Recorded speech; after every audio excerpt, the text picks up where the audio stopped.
Everybody, welcome back to Off the Wall. I'm Mike. And I'm Sol. Tales of the Jedi. I wasn't on the first one, and that's okay because now Bogz isn't here, so we're tapping in, tapping out. Sol's just here for the whole thing. You guys had a great reaction to the first episode, and in watching it on my own, because I was traveling for comedy. Shout out to the Caravan Comedy Club. Thanks for having me. It was great. We had very similar thoughts. So I think we all kind of agree. We talked about it in the group chat. I was like, yeah, it was cute. It was pretty. Just didn't need to be 20 minutes. Could have been 10, honestly. But it was like, but they're showing off the animation, I felt like, in the first one. So curious to see what this one's about. This one is called Justice. And the little blurb thing. By the way, Disney Plus, y'all write the best episode blurbs. Because like Netflix is giving away the whole damn plot of the episode in theirs. Disney Plus is just like, some stuff happens. Watch it to find out. Thank you. You know you're not supposed to read. I can't help it. I was an English teacher. It's my fatal flaw. I read. I say that as there's so many books behind me. About to say, you've got a library behind you. My bookshelf is covered in pop figures. But yeah, so this is a short one. It looks like the episode durations vary with this season from what I've seen. But a lot of people are talking about this one and episode 4. They say episodes 2 and 4 are pretty spectacular. So I'm ready to watch it. Are you ready to watch it? I'm ready. All right, let's watch this thing. You know what I like about this show? The intro is just the logo and they're done, as opposed to Andor, where it's 45 seconds of his name coming to the screen. They need to let you know who it is, right? Oh, we're just doing the thing. All right, here we go. Well, we're getting the Star Wars shots. The first one, we had the pan up. This one, we get the arriving shortly. Ships. Set us down well clear of the village. Tensions are high enough. That design on Qui-Gon is quite good. Yeah. It's very good. You know, Qui-Gon's one of my favorite Jedis. You are not alone, and I'm right there with you, and I wish there was more of him, just in general. And that's what this show's going to give us. I believe it's Liam Neeson's son voicing the young Qui-Gon. Oh, that's cool.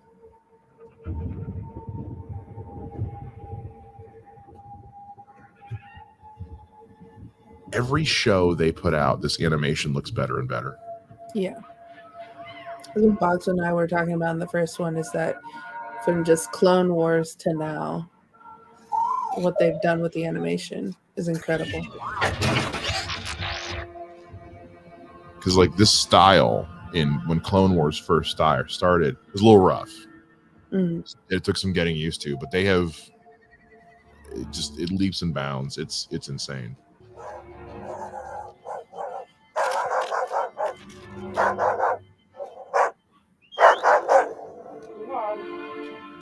It's a very normal dog for Star Wars. Yeah. I mean, it looks like normal rats too. What happened to this town? It's reminding me of Ahsoka's episode of The Mandalorian. A little bit. It's kind of reminding me a little of like a Western. Oh, yeah. Allow me to make my intentions. Oh, yeah. I am sassy and I have powers. There's a reason they cast Christopher Lee as me in the live action. If you don't like him, why not elect a new senator? I wish it were that simple. Yo. Gerrymandering the fuck. Perhaps in the beginning. Come. I will show you where the senator's son is. Alive, right?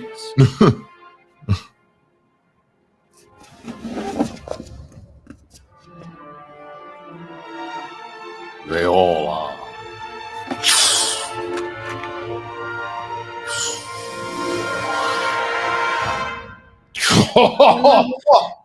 I know a lot of people don't like the prequels and like the political stuff in the prequels, but I actually really do enjoy it. I do too. I'm not a prequel hater like a lot of people are. So when you get the political intrigue in Star Wars or just in anything, I'm like, ooh, yes. When it's done right, when it's well written, it's like with Andor. It's fascinating when it's well done. There's a lot of seeds of goodness in the prequels that, thanks to the shows, has really been expanded on. You don't blame them for abducting you. What choice do they have? Okay, I like this a lot. He's here. Yeah. And soldiers. You have deceived us, Master Jedi. No, our coming here was not known to the senator. Oh. Ooh. Woo-hoo! I'm so tense right now.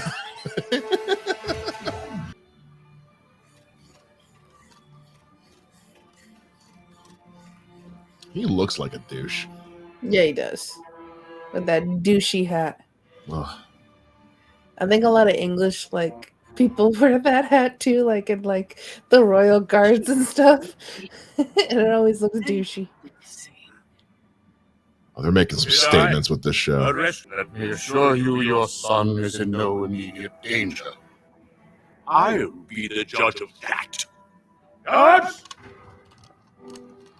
Oh, this ain't the move, dude. This ain't the move. You know what makes me laugh is that they always make the English people evil in Star Wars. You serve the Senate. No. We serve the people of this republic. Boom. So be it. Ready! This ain't the move, buddy.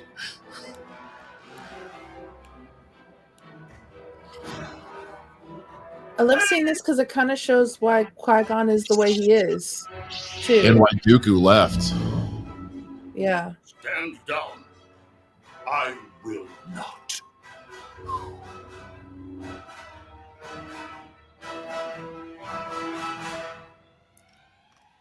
I know like a lot of people don't like The Last Jedi, but their comments on the Jedi Order during this time are kind of true. Luke was spilling some tea in that movie.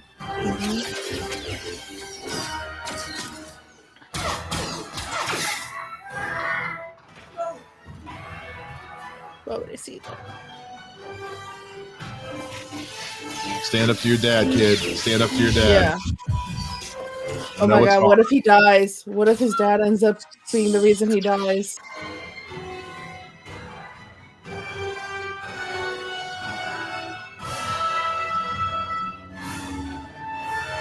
Oh.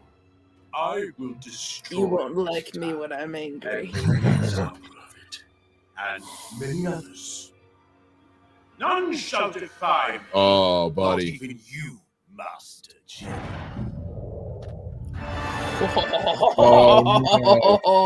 Oh, that's some dark side shit. Fuck you say, bitch. Shannon. Oh.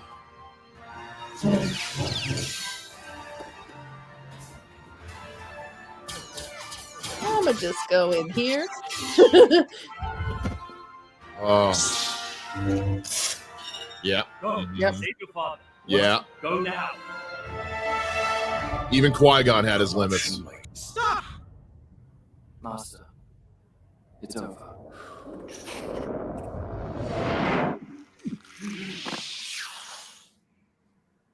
Oh. My son. I like though that they don't make everything so black and white, though. Yeah. How could you do Star this? Wars needs that. I will not allow your suffering to continue. I promise.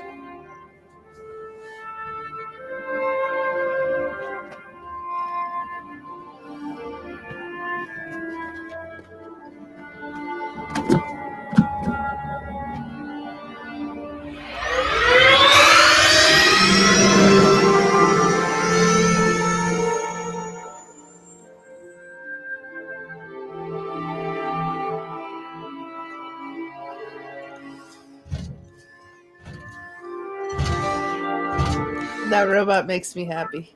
That droid. Yeah.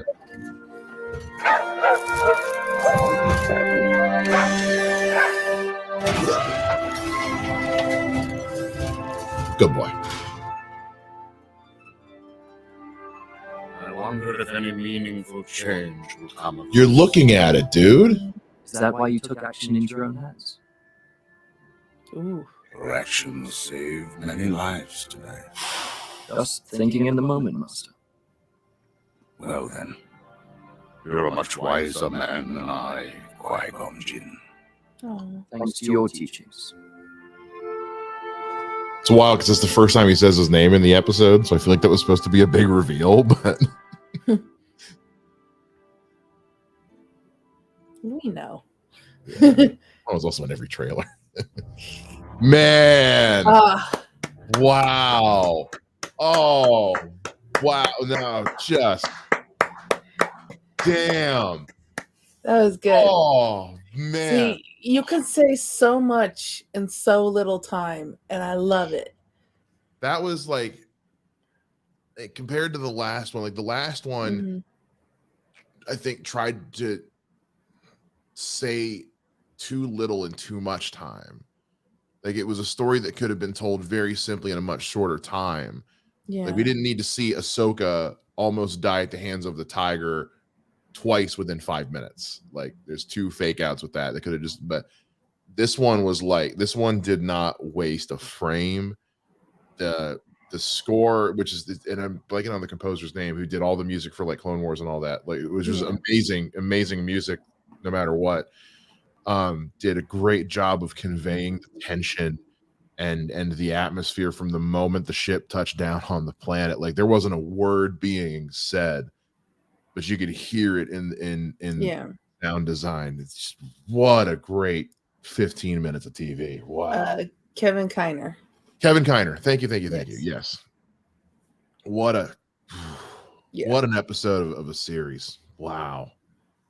Which I know, like Bogz was saying, other than John Williams, like Kevin Kiner is like the sound of Star Wars. Yes. When you look at all the animation, and the music is great, the animation is great. Last episode and this episode, so much was said in so little time, and just there was moments you and I were just quiet watching it because we were just engrossed in what we were watching.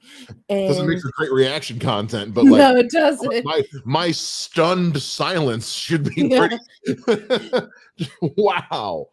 But it really speaks to governments and people who have been in power for way too long, forgetting where they come from, and then this ignoring suffering of your people, and also the different ways to handle it. Because, like, I mean, if he would have died, everyone by Dooku's hands, then everyone's lives might have been better because he's gone.